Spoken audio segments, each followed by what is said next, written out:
There's a sound a lot of people make every day when standing up after an hour of sitting at work, when stretching in the morning, or simply when cracking their fingers out of stress. That popping sound coming from your joints. Many people grew up hearing the same familiar warning. Don't crack your knuckles, you'll get arthritis later. It's practically become a saying passed down from generation to generation. But here's an interesting fact. Most of the time, that sound has absolutely nothing to do with what you were warned about. And in a smaller number of cases, you might actually be missing a genuinely worth noting signal, simply because it sounds almost identical to the harmless popping you've grown used to. So here's the big question for today. How can you actually tell the difference between a completely normal joint sound and one that's genuinely worth paying attention to? The answer is going to change the way you listen to that familiar popping sound for good. To understand this, we first need to understand what's actually happening inside your joint when it makes that sound.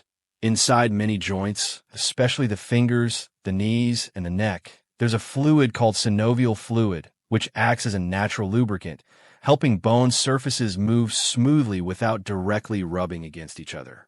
This fluid contains dissolved gases, mostly carbon dioxide.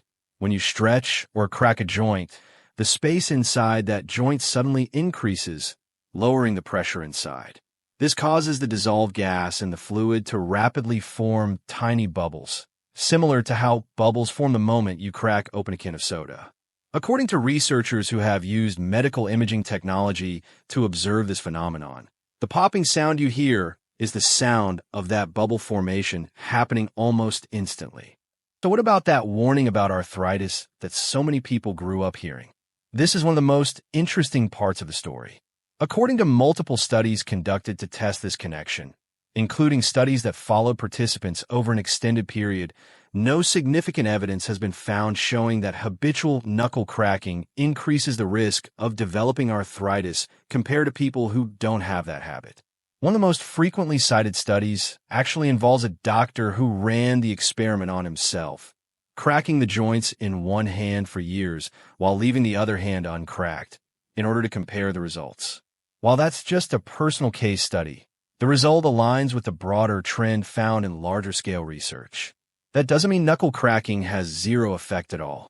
Some studies suggest that long-term, habitual knuckle cracking may be associated with a slight reduction in grip strength or mild swelling in the joint in certain cases. But a direct link to arthritis, the thing so many people are absolutely convinced of, isn't strongly supported by the scientific research. And here's where the story gets far more surprising. You might be thinking, okay, so joint popping is completely harmless, nothing to worry about at all. But this is exactly where things get more complicated.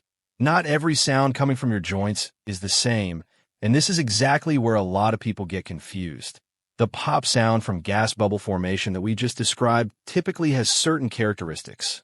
It happens once, requires a refractory period before it can happen again at the same joint, and usually isn't accompanied by pain. But there's another type of sound, sometimes similar sounding, but reflecting a completely different mechanism. A grinding or continuous crunching noise when you move a joint, particularly the knee or the shoulder. According to medical literature, this sound, referred to in medical terminology as crepitus, can stem from changes in the surface of the cartilage or abnormal friction between structures inside the joint. It's important to note that the presence of crepitus by itself doesn't automatically mean there's a serious problem. A lot of people have this sound in their knees without any pain or discomfort at all.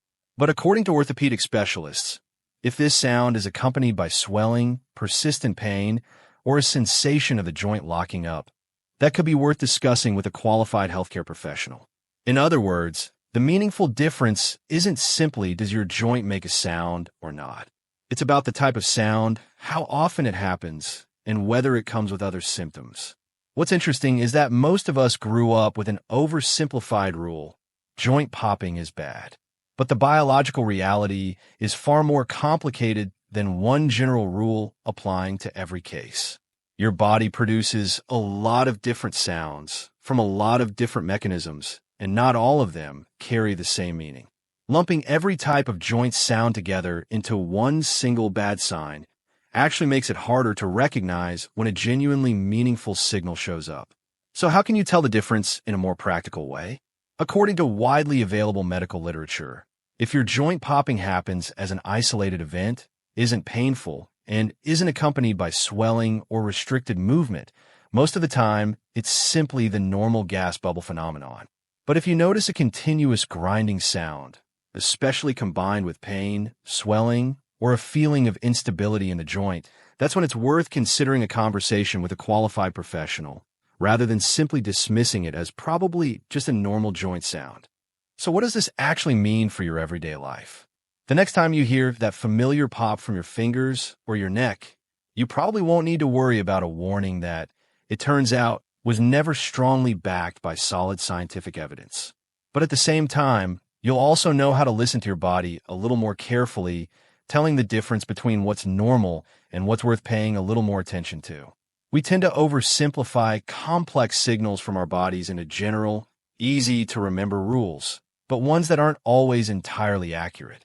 The story of joint popping reminds us that truly understanding your own body sometimes requires a bit more nuance than simply trusting a warning passed down through generations. That leaves you with something worth considering. How many other rules about your body have you believed since childhood that might not actually be as well verified as you assumed? What do you think? Are the warnings passed down the most often, sometimes the least reliable ones? Leave your thoughts in the comments below.